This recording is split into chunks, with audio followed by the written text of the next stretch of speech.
iyo usinzira amasaha menshi byangiza ubuzima bwawe, ariko niyo usinzira amasaha make nabyo byangiza ubuzima bwawe. Ariko hari ibintu bibiri bibangamira gusinzira neza. Icya mbere ni ibyo umuntu arya, icya kabiri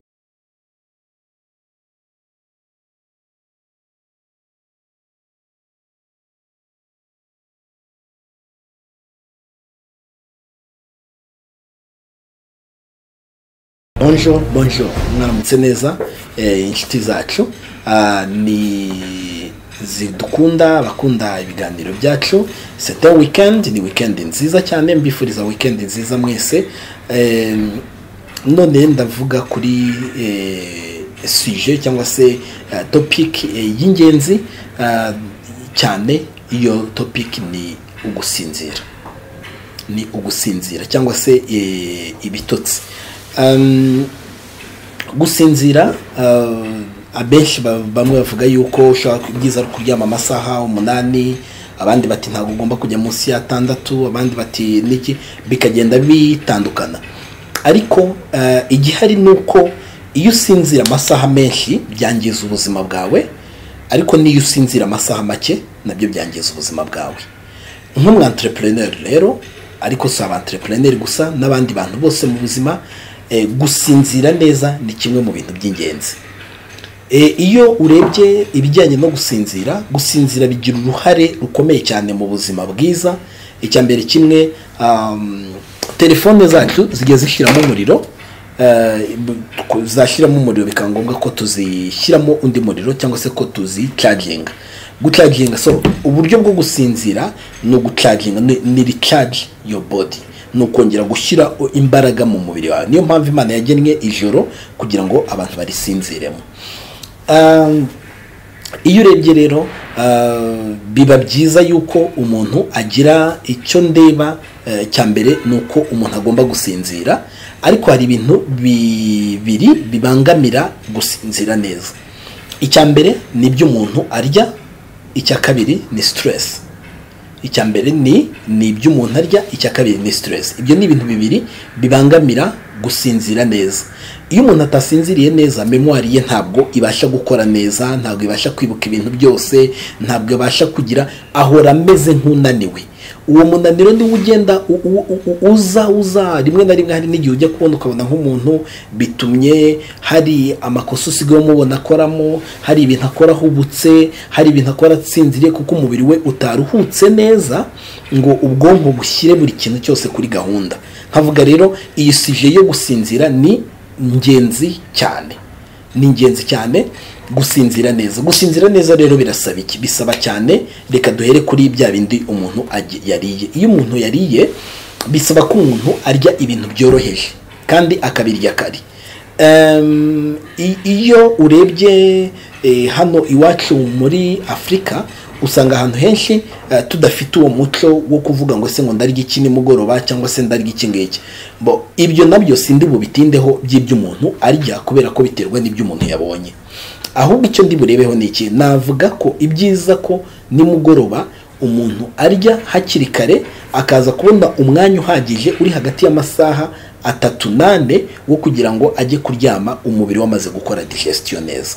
Kuko ibyo navuga ngo runaka ry'ibi, uyu nguyu ry'ibi, hari igihe byose tutari buze kubihuriraho kubera ko turatandukanye, n'ubushobozi turatandukanye, n'uburyo bwo kubisingira nabwo buratandukanye. Ariko uburyo bubereye bose nuko urya wese arya nibura, niba wariye nk'iyo umuntu yariye nk'inyama nimugoroba, inyama zitinda ku igogora cyangwa se digestion ry'inyama riratinda, igogora ry'ibinyampeke riratinda. Ariko hari ibindi byo kurya nk'imboga, aho gufata nk'inyama ufite ubushobozi waguze ifi. Niba kandi unariye ibiryo, ukarya ibiryo biringaniye, nturye ibiryo byinshi cyane ku mugoroba igihe uzi ko ugiye kuryama. Si byiza ko urya ibiryo byinshi biza gutuma inda yawe irarigugaraye, ahubwo kurya ibiryo bikeya biringaniye. Ikindi ureke hagati y'igihe ubiririye n'igihe uri buryamire, umubiri uwuha amahirwe wo gukora digestion, yo gukora igogora neza rirangire.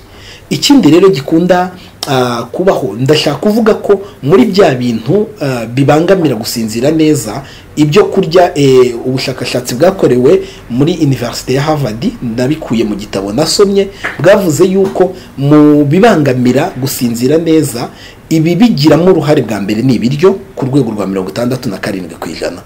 noneho urwego rwa 33% rukomoka kuri stress rero ni gute noneho nayo umuntu yayirinda.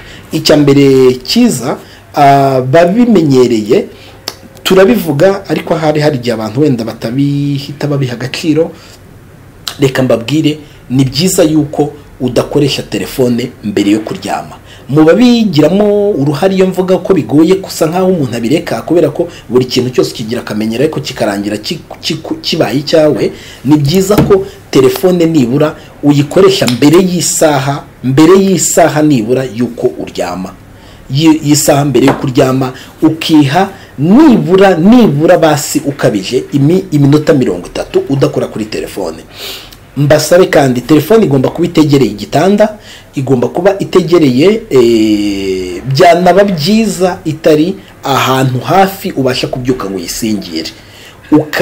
Ukafata umwanya mbere yo gusinzira, ukabanza ugafata telefone ukayishyira ku ruhande, ugafata iminota 30 ukareba uko umunsi wawe wagenze. Wamara kureba uko umunsi wawe wagenze, ugapanga n'uko umunsi wawe wejo uzagenda. Iki kintu mu gihe agaciro cyane mvuze, kuko iyo ugiye kuryama wamaze kureba uko umunsi wawe wagenze, ibyo wagezeho, amagambo yagusohotse mu kanwa, abo wahaye umwanya, ese iyo twavuganye ibyo twagomba kuvugana, ese kuki iki ngiki nagikoze gutya, iki kuki ntagikoze, ibyo byose ni bila cyangwa se ni urukusanyirizo rw'ibyakubayeho umunsi wose uba uri kubara. Iyo umaze kubibara ufata kanya birumvikana ko hari n'ibyo usanga wakoze nabi, uribabarira. Iyo hari ibyo wakoze neza ukongera congratulation, ukavuga ati rwose nabikoze neza. Ariko iyo hari n'ibyo wasanze wakoze nabi, niwo mwanya uhari wo gufata ibyemezo by'uburyo umunsi w'ejo uzagenda. Biba byiza ko umunsi w'ejo uzagenda, reka wenda nkagarukeho nabivuzeho mu bindi biganiro, ariko reka mvuge ngo kugira ngo umunsi ugende neza, shyira ku murongo ibintu bifasha guteza inyungu zawe imbere, kongera abakiriya bawe. Icya kabiri ushyiraho ni igituma abakiriya bawe usanga bamwe bagubwa neza. Icya gatatu ni igituma wubaka ukemura service neza zabo uri gusavinga uwo munsi. Ureba uzasavinga, uracuruza, ukora kuri hoteli, urama muri reception, ugemura inkoko, ugemura imboga, icyo waba ukora cyose ukamenya none ukagishyira kuri gahunda. Warangiza muri ya minota ugafata iminota ugakora meditation. Bamwe bakora meditation, abandi bagasenga. Ugasenga muri meditation, ushobora gusenga, abandi bagahitamo meditation kuko biterwa n'imyemerere ya buri wese. Hakabaho kwitekereza, hakabaho kwienergiza, hakabaho kwibabarira, hakabaho kwiyunga nawe ubwawe kugira ngo uryame umeze neza. Ubundi buryo buhari ni ubwo gusenga, ugasenga ugashimira Imana uko umunsi wagenze. Wamara gushimira Imana uko umunsi wagenze, ukanayishimira ijoro. Icyo gihe twibukiranye ko nta telefone ufite. Iyo urangije gufata telefone yawe, hari abantu bahora bavuga ngo abantu babandikiye. Ndagira ngo nkubwire ko nupfa nta muntu uzakwandikira. Iyo umuntu ageze rero nijoro mu gihe cy'ikiruhuko, nta muntu wakakwiye kuba ari kukuvugisha. Shyira telefone ku ruhande, wowe noneho wiha umwanya wawe ubwawe utari kumwe n'abandi. Icyo gihe ndabizi yuko amatelefone ubu ngubu basigaye abamo Bibiliya, ku buryo n'uburyo umuntu ayifashisha arimo asoma na Bibiliya bitewe n'igihe umuntu asomera. Ariko nabasaba ko igihe ufite telefone urimo usoma Bibiliya, bisaba ko n'ubundi uza kwiha iminota 30 mbere yo kujya mu gitanda. Ugasenga, ugashimira Imana uko umunsi wagenze, warangiza ukayiragiza ikiruhuko ugiye kwinjiramo cya nijoro. Wamara kubikora ibyo ngibyo, warangiza kubikora, ahasigaye ukagenda ukaryama. I tell you the truth. Niba hari igihe uzagira ibitotsi byiza bikakunezeza, n'igihe wabitangira ubu ngubu, ntabwo bizakunezeza kuko ndatanga nk'urugero. Ibyo tuvuga n'ubuzima busanzwe, muzabyumva nk'iyo umuntu rimwe na rimwe abyutse mu gitondo yumva ashaka guhita ajya nko mu bwiherero. Ugasanga hari nk'ukuntu ajya mu bwiherero buri gihe yabyutse ku isaha imwe mu buryo budahinduka. bivuze iki? Bivuze ko uko umuntu yimenyereza gusinzira gutya nabyo bigeraho bigahinduka akamenyero, ukajya wumva buri gihe ushaka gusinzira, ushaka kuryama. Icyo narangirizaho ni uko noneho ibi bitotsi bigenda neza cyane iyo ugiye ubikora ku isaha imwe. Niba uryama saa 3 ukaryama saa 3 none ejo saa 3 ejo saa 3 ejo bundi saa 3 ukabikora bikaba akamenyero umubiri wawe ukabyakira. Niba ari saa 4 ukabikora umubiri wawe ukakira ko ari kuryama saa 4. Niba ari kuryama kandi niba ari saa 5 uryama nabwo ukaryama ku iyo saha imwe kugira ngo umubiri wawe umenyereye ko ari isaha imwe ubyukira. Mbabwire kandi bonus nshyiraho ni yuko ntabwo ari byiza gukoresha alarme cyangwa se réveil cyangwa se inzogera isona kugira ngo umuntu abyuke. Ntabwo ari byiza. Ni byiza ko udashyiramo inzogera ukabwira umubiri wawe ngo ndyamye saa 5, ukabibwira ubwonko bwawe ndyamye saa 5 ndabyuka saa 10, ndabyuka se saa 11 za mu gitondo se ndabyuka saa 1 ndaza gukora ibi nibi. Ubwonko buragenda bukabukubikira saa 10 zagera bugahita bugukangura ukumva urakangutse. Birikora, Imana ifite ukuntu ibe yarabigenje. So biba bisaba gusa ngo izi ngingo buriya kwiga abantu benshi bizi icyo twita ibinyabuzima cyangwa se mu Burundi mu zindi ndimi biology na biology, ariko kumenya biology kwiza no kumenya uko ugenza umubiri wawe, ukamenya nuko ukora, ukavuga ngo umubiri wanjye urananiwe, umubiri wanjye waremererewe, asiga ukaza kugira ibitotsi byiza. I tell you the truth. So imagine icyumweru cya mbere usinzira gutyo, utegura umunsi wawe, ugakora meditation, ukagira gusinzira kwiza, umbwira ibintu bizahinduka mu buzima bwawe. Uzasanga hari ibintu byinshi byahindutse. Icyumweru kimwe, ibyumweru bibiri, ibyumweru bitatu, ibyumweru bine, ibyumweru bitanu, ukwezi, amezi 2, amezi 3, amezi 5, umwaka.